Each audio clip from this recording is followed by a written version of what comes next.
ఉన్నారు. అయితే ఈ సమయంలో ఆయన కేబినెట్ సహచరుల మాటలు మంత్రాంగం హాట్ టాపిక్ గా మారింది.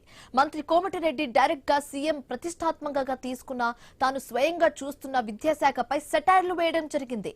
అయితే నిన్న ఒకే కారులో భట్టి, ఉత్తమ్, శ్రీధర్ బాబు, అడ్లూరి మంత్రాంగం నిలిపారు. ప్రభుత్వంలో టీ కాంగ్రెస్ రాజకీయాల్లో ఏం జరుగుతుందనే చర్చ ఇప్పుడు స్టార్ట్ అయింది.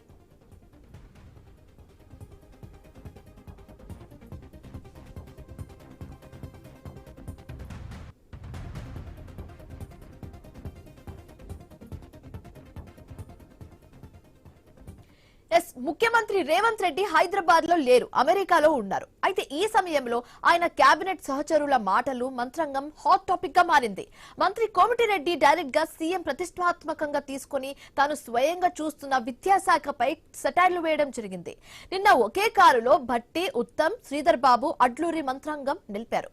ప్రభుత్వంలో టీ కాంగ్రెస్ రాజకీయాల్లో ఏం జరుగుతుందనే చర్చ ఇప్పుడు స్టార్ట్ అయింది.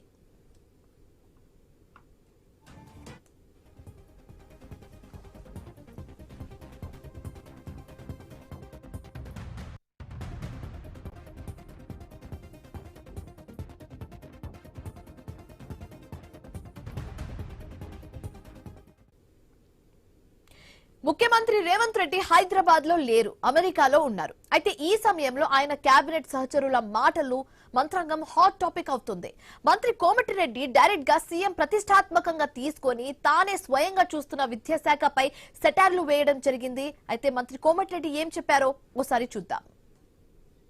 గ్రూప్ సర్వీస్ టీచర్స్ కూడా ప్రైవేట్ స్కూళ్ళ కంటే ఇక్కడనే ఎక్కువ. నారాయణ కాలేజీకి పోండి, గవర్నమెంట్ కాలేజీకి పోండి, అట్లా అక్కడ ఉట్టి డిగ్రీ చేసిన వాళ్ళు ఉంటారు. ఇక్కడ పిహెచ్డి చేసి గ్రూప్ సర్వీస్ ఏ ఉద్యోగం దాకా లెక్చరర్ ఉద్యోగం చేసిన వాళ్ళు ఉంటారు. ఇక్కడ ఎందుకు పోతున్నా ఎవరికి అర్థమైతలేదు. పట్టిస్తే ఎంతో మంది, వందల మంది విద్యార్థులు ఆత్మహత్య చేసుకుంటున్నారు. నాకే ఇట్లా ఛాన్స్ వస్తే తప్పకుండా నేను ఎప్పుడైనా ఎడ్యుకేషన్ మినిస్టర్ అయితే మాత్రం ఈ కార్పొరేట్ స్కూళ్ళని కూడా బంద్ చేసేది ఖాయం. గవర్నమెంట్ స్కూళ్ళనే చదువుకోవాలి. టీచర్స్ కూడా ప్రైవేట్ స్కూళ్ళ కంటే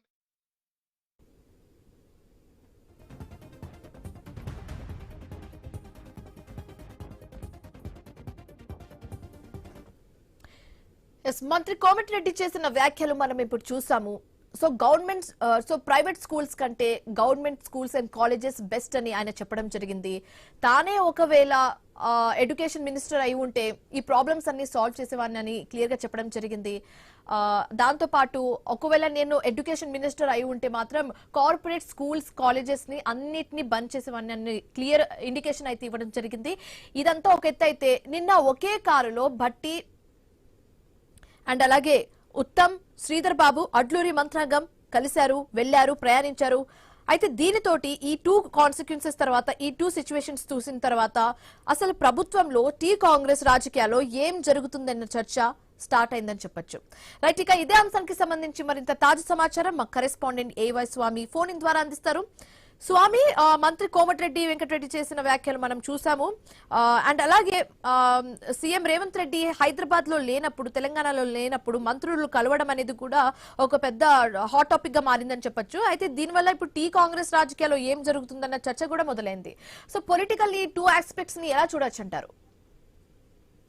తెలంగాణలో సీఎం రేవంత్ రెడ్డి ఇటు దావోస్ టూర్కి వెళ్లారు. దావోస్ టూర్ నుంచి అటు అమెరికాకి వెళ్లి హార్వర్డ్ లో 1 వీక్ కోర్స్ అయితే ఆయన అక్కడ స్టడీ చేయడం కోసం ఉన్నారు. దీంతో హైదరాబాద్ లో ఇప్పుడు ఆ ప్రభుత్వాన్ని అంతా కూడా డిప్యూటీ సీఎం గా ఉన్నటువంటి బట్టి విక్రమార్క ప్రభుత్వంలో మొత్తం అన్ని వ్యవహారాలు తానే చక్కబెడుతున్నారు. ఇటీవల తలెత్తినటువంటి సింగరేణి బొగ్గు కుంభకోణం సంబంధించినటువంటి ఇష్యూలో నైని ప్రాజెక్ట్ ఇష్యూస్ కావచ్చు, మిగతా ఇష్యూస్ అన్నింటినీ కూడా బీఆర్ఎస్, బీజేపీ అడవుట్ చేస్తున్న నేపథ్యంలో పార్టీల మధ్య జరుగుతున్నటువంటి ఎదురుదాడికి సంబంధించి కాంగ్రెస్ పార్టీ అంతర్గతంగా కొంత కుమ్ములాటలు బయటపడుతున్నట్టుగా కూడా అందరూ చర్చించుకుంటున్నారు. నిన్న లోక్ భవన్ లో ఎట్ హోమ్ కార్యక్రమం ముగిసిన తర్వాత డిప్యూటీ సీఎం బట్టి విక్రమార్క, ఉత్తమ్ కుమార్ రెడ్డి, శ్రీధర్ బాబు, అడ్లూరు లక్ష్మణ్ నలుగురు కూడా బట్టి విక్రమార్క వెహికల్ లోనే ప్రయాణించి ప్రజాభవన్ చేరుకున్నారు. ప్రజాభవన్ లో నలుగురు కూడా సమావేశమైనట్టుగా మనకు తెలుస్తుంది. ఒకవైపు తాజా రాజకీయ పరిస్థితులతో పాటు సింగరేణి ఇష్యూస్ కావచ్చు, ఎదురవుతున్నటువంటి రాజకీయ సవాళ్లు, ఇటు ఏమవుతుందని చెప్పేసి అంతర్గత రాజకీయాల్లో జరుగుతున్నటువంటి ఇష్యూస్ అన్నింటి కూడా వారు చర్చించుకున్నట్టుగా చర్చ జరుగుతుంది. మరోవైపు దీంతో పాటు ముఖ్యమంత్రి హైదరాబాద్ లేని సమయంలో కీలక మంత్రులు మొదటి నుంచి కూడా కాంగ్రెస్ పార్టీ నికాసైన కార్యకర్తలుగా, కాంగ్రెస్ పార్టీ ఒరిజినల్ నేతలుగా పేరున్నటువంటి నలుగురు సమావేశం కావడమే ఇప్పుడు కాంగ్రెస్ పార్టీ వర్గాల్లో చర్చనీయాంశంగా మారింది. ముఖ్యమంత్రి హైదరాబాద్ లేని సమయంలో ఈ కీలక నాయకులు సమావేశం కావడం ఏంటని కూడా చర్చ కొనసాగుతుంది. అయితే దీనిపైన నిన్న ఢిల్లీలో పిసిసి ప్రెసిడెంట్ మహేష్ కుమార్ గౌడ్ స్పందించారు. దీనికి సంబంధించినటువంటి ఇష్యూస్ లో ఎలాంటి తప్పు లేదన్నట్టుగా ఆయన మాట్లాడడం జరిగింది. అందుకు అనుగుణంగా ఒకవైపు ఎక్కడ కూడా ఎలాంటి ఇష్యూస్ ఉన్నప్పుడు కూడా దాన్ని మేము చార్ట్అవుట్ చేసుకుంటామన్న కోణంలో మాట్లాడారు. ఒకవైపు మంత్రుల సమావేశంలో తప్పేం లేదు, రొటీన్ గా ఇలాంటివి జరుగుతున్నాయని చెప్పేసి కూడా ఒకవైపు పిసిసి చీఫ్ బట్టి మీటింగ్ పైన మహేష్ కుమార్ గౌడ్ మాట్లాడడం, దాన్ని లైటర్ వేలే తీసేసే ప్రయత్నం చేసినప్పటికీ కూడా అంతర్గతంగా పార్టీ కార్యక్రమాల్లో ఈ చర్చ అయితే కొనసాగుతుంది. మరోవైపు ఇటు కొద్దిసేపటి క్రితం నల్గొండ జిల్లాలో వివిధ అభివృద్ధి కార్యక్రమాల్లో శంకుస్థాపనలు ప్రారంభోత్సవాల్లో పాల్గొన్నటువంటి మరొక సీనియర్ మంత్రి, కాంగ్రెస్ పార్టీ సీనియర్ నాయకులు 40 ఏళ్లకెళ్ళి కాంగ్రెస్ నుంచి ఉన్నటువంటి కోమటిరెడ్డి వెంకటరెడ్డి కూడా తాను విద్యాశాఖ మంత్రిని అయితే తెలంగాణలో ఉన్నటువంటి కార్పొరేట్ విద్యా సంస్థలన్నిటి కూడా మూసివేస్తాను, విద్యా వ్యవస్థను ప్రక్షాళన చేస్తానని చెప్పి అనడం చూస్తుంటే ముఖ్యమంత్రి వద్ద విద్యాశాఖ ఉంది కాబట్టి సరైన చర్యలు తీసుకోలేకపోతారు. ముఖ్యమంత్రి వద్ద శాఖలు ఎక్కువైపోయినాయి, వీటిని మరింత మంది మరొక ఇద్దరికి మంత్రి పదవులు ఇచ్చే అవకాశం ఉన్నప్పటికీ కూడా ఇవ్వట్లేదని చెప్పేసి ఒక చర్చ కొనసాగుతుంది.